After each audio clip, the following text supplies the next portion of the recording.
Réussir est certes compliqué, mais avec le bon mindset et le bon conseil, on finit toujours par réussir.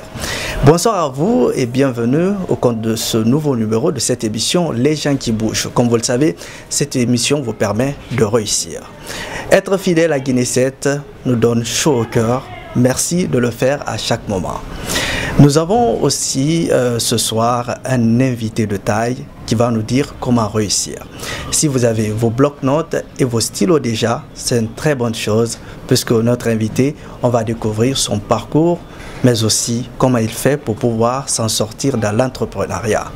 Lui, son nom, il s'appelle simplement Bailo Saïdatou Diallo. Il est le fondateur de l'entreprise Kelal Natural Plus. Il va nous dire comment faire la saponification et est-ce qu'on peut s'en sortir dans ce domaine.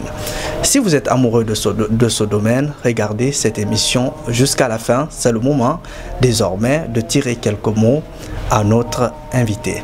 Bonsoir à vous, Monsieur Diallo. Bonsoir, Monsieur Lori. Merci d'avoir accepté notre invitation. Merci Guinée 7 et merci de cette opportunité que vous offrez aux entrepreneurs qui veulent vraiment révolutionner le domaine en Guinée.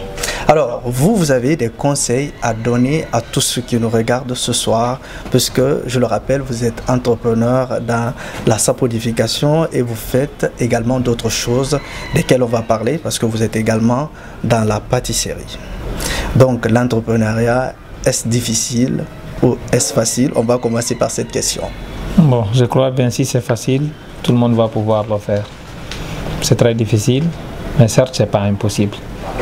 Parce que quand on veut, on peut. Côté conseil que je vais donner, si vous voulez vous lancer dans le domaine entrepreneurial, que ce soit en saponification ou bien d'autres domaines, la meilleure chose qu'il faut faire, c'est de bouger. Il faut bouger, comme le nom de cette émission l'indique, les gens qui bougent. Il va vous dire comment bouger dans un instant. Mais avant cela, il y a un exercice auquel nous soumettons tous nos invités de cette émission. C'est de nous dire d'abord, de nous parler de leur parcours scolaire. Vous, comment est-ce que ça s'est passé? Est-ce que vous êtes allé ailleurs pour étudier ou c'est en Guinée vous avez fait tout votre cursus scolaire? Merci beaucoup Lori pour la question. Je vais signaler d'abord que je suis un gros rescapé de bac en 2017 et 2018. Donc j'ai fait l'école primaire dans la préfecture de Tédimélé, sous-préfecture de Daramaniaki, précisément dans mon village natal à Dakakura. Donc j'ai commencé en 2003 jusqu'en 2009. Je suis venu à Sangaredi pour faire le collège. Après Sangaredi, je suis venu à Boké où j'ai commencé de faire l'école professionnelle, étant un plombier de profession. En même temps, j'ai commencé à partir de là-bas pour entreprendre dans pas mal de domaines où j'ai fait taxi-moto qui fut ma première source de revenus. Après ça, je me suis lancé dans la culture des gingembre, dans l'élevage de poules pondeuses. C'est comme ça, après tout, je me suis retrouvé à Conakry.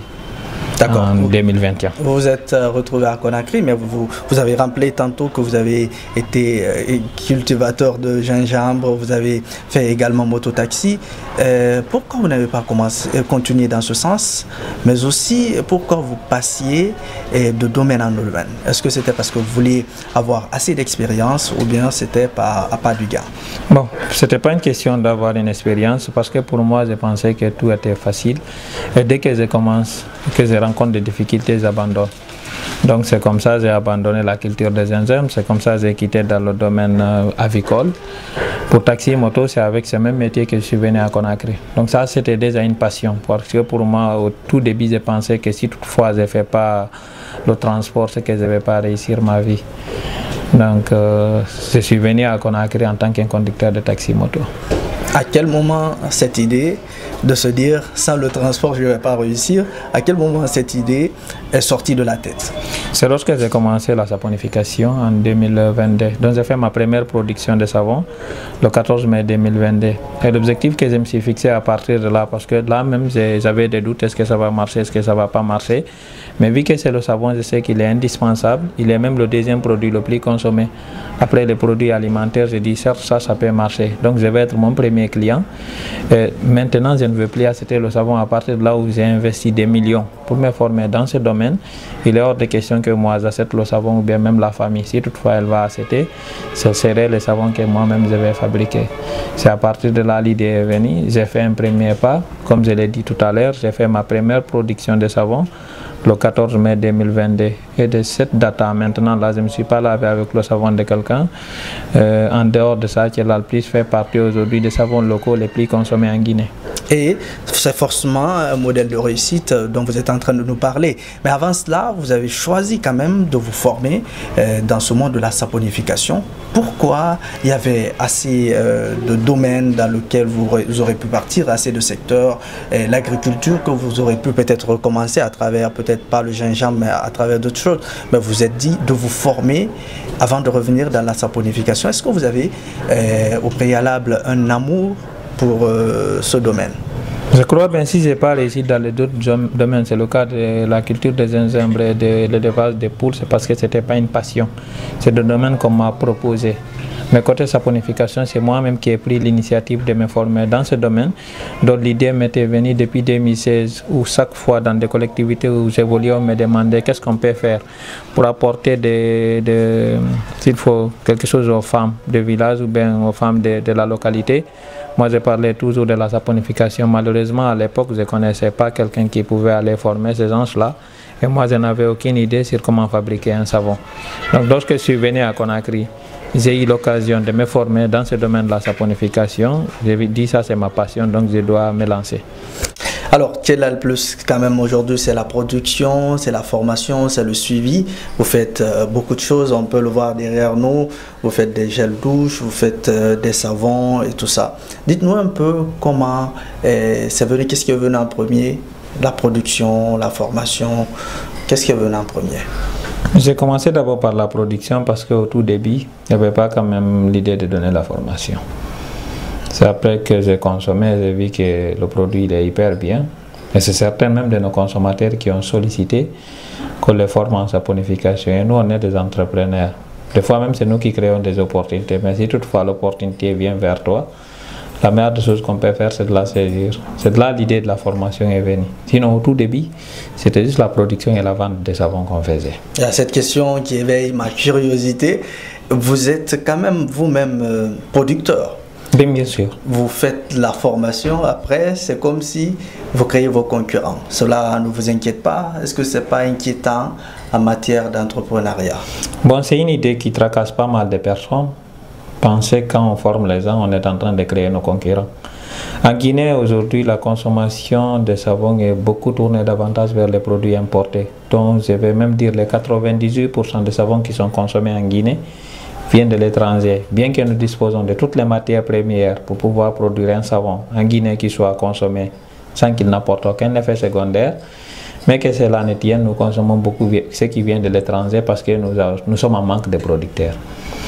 Donc bien que nous avons formé pas mal de personnes, mais jusque là où nous sommes, on n'a pas touché même 4% de la consommation de savon en Guinée. Donc, on va encore continuer à former. Donc ce qui veut dire que pour un bon produit, il n'y a pas de marché saturé, on peut le dire comme ça. Alors très chers téléspectateurs de Guinée7.com, merci de regarder ce numéro de l'émission Les gens qui bougent. Nous sommes ce soir avec notre invité, Baylo Saïdatou Diallo. Lui, il est fondateur de l'entreprise Tchelal Natural Plus. Alors, on poursuit. Vous avez commencé, on peut dire à combien? Ma première production, c'est Tchelal Plus, je l'ai faite à 300 000 francs guinéens. Donc, est-ce que à ce moment, c'était quand même il y a quelques années, est-ce qu'aujourd'hui, on peut se lancer dans la saponification avec la même somme? Même avec moins de ça, on peut se lancer. Parce que moi, les 300 000, là, je devais m'acheter d'abord certains matériels. Aujourd'hui, si la personne se forme, c'est Tchelal Plus, elle n'achète pas les matériels, c'est juste les ingrédients qu'elle va acheter. Elle vient ici, elle fait ses productions. Donc c'est l'importance aussi de se former chez nous. Parce qu'après la formation, vous n'avez pas besoin de louer un endroit, vous n'avez pas besoin d'acheter un matériel. Tout ce dont vous en avez besoin, c'est d'avoir l'idée de se lancer, venir acheter la matière première ici et faire vos productions sous notre assistance et sortir avec un produit fini qui est apte à la consommation. D'accord. Vous, aujourd'hui, vous donnez l'opportunité à d'autres Guinéens de commencer dans la saponification, mais vous, Vous avez commencé quelque part, peut-être ça a dû être compliqué. Les débuts, c'était comment? Bon, le début n'a pas été facile parce que nous avons rencontré pas mal de difficultés. C'est d'abord avoir confiance en soi et en dehors de ça, de faire consommer le Guinéen ce que nous produisons, c'est-à-dire la consommation locale. Très souvent, quand tu prends un produit pareil, tu pars présenter un Guinéen, tu disais, je suis venu vendre ces ailes douces qui est fait naturellement et qui est fait en Guinée. La personne va te dire, ce que moi je consomme vient de l'Allemagne, vient de France. Donc, tandis qu'elle paye des produits là-bas qui sont encore beaucoup plus chers, mais n'est pas prête à accepter ce que toi-même tu as produit étant un Guinéen. Mais heureusement, nous avons quand même eu à rencontrer des personnes qui ont eu confiance en nous, même si elles ne vont pas payer la totalité de l'argent que nous demandons pour acheter le produit, mais elle peut payer 50 à 60% après consommation. Maintenant, si elle est satisfaite à la deuxième production, elle complète d'abord ce qu'elle nous devait à la première commande, ensuite elle fait sa deuxième. Nous voilà dans l'atelier de fabrication du savon, c'est-à-dire l'usine à savon. Monsieur Gallo, vous allez nous expliquer un peu à quoi servent ces différents matériels que nous voyons ici et dans la fabrication du savon. Par où est-ce que vous commencez? Voilà, bienvenue dans notre atelier de production de savon, où après chaque formation, bien, quand on a des commandes, là où nous allons venir faire nos magnifiques produits de savon, qu'ils soient kabakoudou, savon de ménage, détergent en poudre, détergent liquide, les savons de toilette, tout se passe dans ce coin. Donc, ça c'est une table de découpe, c'est ce qu'on va utiliser quand on a fait une production de savon après la phase de maturation. C'est ici le savon, il est découpé. Maintenant, ça ce sont les moules dans lesquels nous allons verser les pâtes après avoir mélangé le corps gras et la base forte. Maintenant, je vais profiter de la même occasion vous présenter quelles sont les matières principales de base que nous allons mélanger afin de pouvoir obtenir un savon.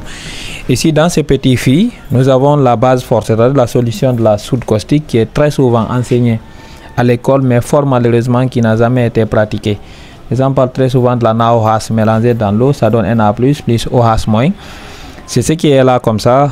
Donc nous avons préparé une solution de la soude. On pouvait même fabriquer le savon avec ça tout à l'heure, mais maintenant là la solution elle est soude. Il faut qu'on attende qu'elle se refroidisse pour pouvoir faire un savon. Maintenant dans ces bidons, nous avons ici l'huile, ou bien qu'on appelle très souvent le corps gras. Si vous voyez, ça c'est liquide, ça c'est liquide. Mais dès qu'on mélange les deux, on obtient une solution solide qu'on peut appeler le savon. Donc ce sont des matières de base qui sont indispensables. Par là, nous avons les cartons dans lesquels nous allons mettre très souvent les savons après production. Maintenant, en dehors de ça, dans ces cartons, nous avons un appareil qu'on appelle hydromètre, ou bien d'autres l'appellent densimètre. Il permet de contrôler la concentration. Est-ce que le savon il est basique? Est-ce que le savon il est acide? Est-ce que le pH du savon il est hyper bien? Donc c'est à travers cet appareil que nous allons le connaître. Nous avons des gants. Nous avons pas mal de matériel que nous devons utiliser, ou bien des équipements sécuritaires qu'il faut forcément utiliser quand on a besoin de fabriquer le savon. Et justement, tout à l'heure, vous avez parlé de 300 000 pour commencer ce business. Est-ce qu'on peut dire que tout ça fait plus de 300 000 ou moins de 300 000? C'est-à-dire bon, la quantité de la solution qui est là, bien sûr, elle dépasse les 300 000. Mais quand la personne veut faire des petites productions de, disons, de 100 morceaux, bien 150, 200, bien 200 et quelques morceaux de savon comme ça peut faire. Si nous prenons par exemple la production de 226 morceaux de savon, donc il faut utiliser un bidon d'huile. Actuellement c'est moins de 260 000. C'est de l'huile d'arachide, c'est ça? L'huile de palmis. L'huile de palmis, d'accord. Oui, en sous on l'appelle tongori touré. D'accord. Donc il y a aussi cette phase de production dont vous nous avez parlé tout à l'heure. Il y a aussi le packaging. Je crois qu'on va se diriger vers là où vous faites les emballages et autres. D'accord. Voilà cette terrasse qui nous permet d'abord de faire des productions. Si vous constatez ce qui est là, c'est le détergent en poudre qui est en phase de maturation, qui est fabriqué par l'une de nos bénéficiaires de formation. Donc tout à l'heure, elle doit venir pour découper ça, râper, mettre dans des plastiques. Elle va sortir dans le quartier pour vendre. Dans ces filles aussi, nous avons un savon de toilette qui est en phase de préparation, donc fabriqué aussi par l'une de nos bénéficiaires. C'est un savon qui est fait à base de curcuma, donc il n'y a aucune acidité dedans, donc ça ne pique pas. Il est déjà prêt à être utilisé. Donc vous touchez la préparation avec la main sans les gants? Bon, ça c'est déjà saponifié, donc il n'y a aucun problème. Même maintenant, là, on peut se laver avec. C'est un savon, il est déjà prêt à être utilisé. D'accord. Voilà. Donc ceci, très souvent, nous faisons nos mélanges. Après, ici, maintenant, on envoie dans l'atelier le truc là-bas pour couper. Ici, nous avons la salle de formation théorique. Quand toutefois nous avons des personnes qui veulent se former, que ce soit en entrepreneuriat ou bien en saponification, parce qu'il y a la partie théorie et il y a la partie pratique. C'est ici que nous allons d'abord commencer. Nous avons notre tableau qui est là où nous allons écrire toutes les matières premières accompagnées des dosages. Si maintenant la partie théorie elle est bien comprise, nous sortons maintenant à l'atelier là-bas pour faire la pratique. Et si ce sont des matières premières qui sont là, nous avons ici, ça ce sont les colorants. Il y a la couleur orange, il y a la couleur jaune. Maintenant, ça, ce sont des poudres éclaircissantes que les gens utilisent très souvent. Nous allons parler d'allantoïne, nous allons parler du collagène, nous allons parler bien sûr du savon noir qui est aujourd'hui beaucoup utilisé. C'est un savon médicinal. Nous allons parler des huiles à la marque Souplesse aussi que nous utilisons, que ce soit pour la fabrication des shampoings pour les cheveux, mais aussi des crèmes capillaires. En dehors de ça, par là, nous avons, ça, ce sont des sels qui sont indispensables pour la fabrication de détergents et de shampoings. On l'appelle sel iodé. C'est un sel, il est bien consommé à la cuisine, mais qui a une acidité très élevée par rapport au sel de cuisine que nous consommons ici à la maison. Donc on peut dire que c'est tout ce qui rentre dans la fabrication du savon, de shampoing, de gel douche et autres. Bien sûr, si nous parlons par exemple du gel douche au curcuma, voilà le curcuma, c'est ce qui est dans ce plastique. C'est un ingrédient bio qui est non seulement utilisé à la cuisine pour d'autres personnes qui font du riz au gras et autres, mais c'est un produit qui est beaucoup recommandé dans la saponification et la cosmétique. C'est un ingrédient de base que nous utilisons pour fabriquer les gels douches que nous vendons. Voilà, mesdames et messieurs, on était dans l'usine de Tchelal Natural Plus. Vous avez compris, il nous parlait tout à l'heure de comment faire le savon et bien sûr quels sont les produits qui rentrent dans la conception du savon avec lequel nous lavons tous les jours. J'espère que vous avez compris. Si vous voulez vous lancer dans ce domaine, n'hésitez plus puisque vous avez eu des bons conseils dans cette émission Les gens qui bougent. Ce qui nous amène quand même vers la clientèle parce qu'on sait qu'en entrepreneuriat, trouver les clients, c'est la plus difficile. Surtout avec un nouveau produit. Des étapes avec un nouveau produit, comme vous venez de le dire. Vous avez fait comment et quels sont les conseils que vous donnerez à d'autres entrepreneurs qui viennent peut-être de commencer pour pouvoir transformer leurs prospects en clients? Je veux dire, déjà j'ai signalé au début, j'ai commencé, je suis venu à Conakry en tant que conducteur de taxi moto. Lorsque j'ai commencé ma production de savon, cela ne m'a pas laissé la conduite de taxi moto, mais très souvent j'avais mon sac déposé sur le réservoir où j'avais quelques boîtes de détergents, bien quelques boîtes de gel douche dedans. Dès qu'une cliente ou bien un client monte sur moi, même si c'est à 500 mètres, nous allons partir. Avant de descendre, ça trouverait que la personne s'est déjà informée de mes produits parce que j'avais pas la bouche fermée. Donc, la première des choses d'abord, c'est de pouvoir communiquer sur ce qu'on est en train de faire ou bien sur ce qu'on est en train de vendre, qu'il soit un produit ou bien un service. Mais en dehors de ça, le conseil que je vais donner reste toujours le même. Quand on veut se lancer ou bien quand on a une idée d'entrepreneuriat, il faut se bouger. Il faut se bouger. Voilà le conseil de notre invité pour ce compte de ce numéro, de l'émission Les gens qui bougent, qui va bientôt finir, on me le signale. Mais on va continuer maintenant avec les conseils. Qu'est-ce que vous direz aux jeunes Guinéens aujourd'hui qui sont assis, peut-être qui veulent entreprendre, mais qui se disent qu'il faut avoir des millions ou des milliards? Ces personnes qui n'ont pas encore eu l'idée d'entreprendre. Sinon, en Guinée, le terrain il est toujours vierge. On n'a pas besoin d'une fortune très élevée pour lancer une entreprise, surtout étant débutant. Parce que si on est débutant, même si la fortune elle est là, disons la personne a 100 millions, bien à 200 millions, si elle n'a pas une expérience, si c'est ce qu'elle veut faire, rapidement ça peut chuter. Donc de préférence, c'est de commencer petit et aller sans briser les étapes jusqu'à atteindre le sommet. Donc le conseil, c'est de commencer petit et continuer jusqu'à ce qu'on ait une expérience mûrie dans le domaine qu'on veut se lancer, que ce soit en saponification, que ce soit dans le domaine de la restauration ou bien en agriculture, quoi que ce soit, il faut accepter de commencer petit. Donc il ne faut pas dire que parce que je n'ai pas une fortune, je n'ai pas de millions, ou bien je n'ai pas un financement venant de l'État ou bien de quiconque, je ne vais pas commencer, c'est que tu vas, soit l'idée va mourir ou bien tu vas finir par abandonner. Commencer petit, et grandir au fur et à mesure. Avec la résilience, tout finira par aller mieux. Voilà les conseils de notre invité. Monsieur Diallo, merci de nous avoir reçus pour cette émission. Merci Monsieur Lori et merci à Guinéset pour cette opportunité. Ça ne sera pas une dernière de parler de saponification. Nous allons revenir et vous saurez les différentes étapes pour faire du savon. Mais en attendant, restez zen et restez déterminés et œuvrez à la beauté des choses.